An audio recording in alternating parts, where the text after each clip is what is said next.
तुम्हाला माहिती आहे का, तुम्ही निवडून दिलेल्या खासदाराला किती पगार आहे, त्यांना काय काय सुविधा मिळतात याची कल्पना तुम्हाला आहे का?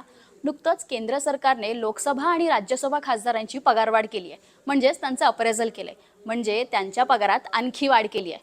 चला तर खासदारांची पेस्लिप जाणून घेऊया. 2018 पासून लोकसभा आणि राज्यसभा सदस्यांना 1 लाख रुपये प्रति महिना पगार देण्यात येत होता. त्यासोबतच मतदारसंघात कार्यालय चालवण्यासाठी 70,000 रुपयांचा भत्ता, कार्यालयीन खर्चासाठी 60,000 रुपये प्रति महिना आणि संसदीय अधिवेशनादरम्यान प्रतिदिन 2,000 रुपये भत्ता दिला जात होता.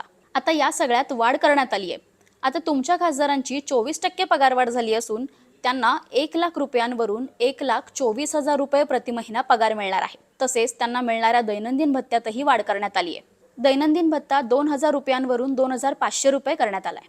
याशिवाय माजी खासदारांना मिळणाऱ्या पेन्शनमध्येही वाढ करण्यात आली आहे.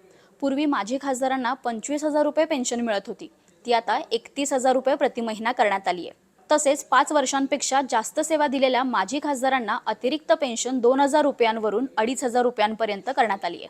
पगारवाढ भत्ता याशिवाय खासदारांना सरकारकडून अनेक सुविधा मिळतात.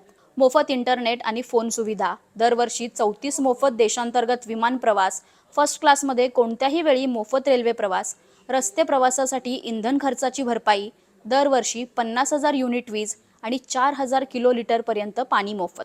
याशिवाय खासदारांसाठी दिल्लीत राहण्याचीही विशेष सोय केली जाते.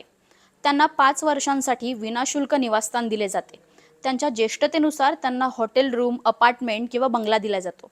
जर खासदारांनी सरकारी निवासस्थान घेतले नाही तर त्यांना घर भाडे भत्ताही मिळतो.